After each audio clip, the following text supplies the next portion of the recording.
थैसून पुढं बोलशी ना तळे बाजारपर्यंत कडक रोड बनवला.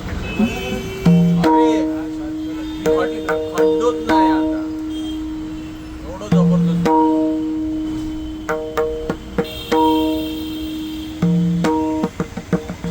मागा तो रोड पार करता करता अर्धो पाऊन तास जागा आहे.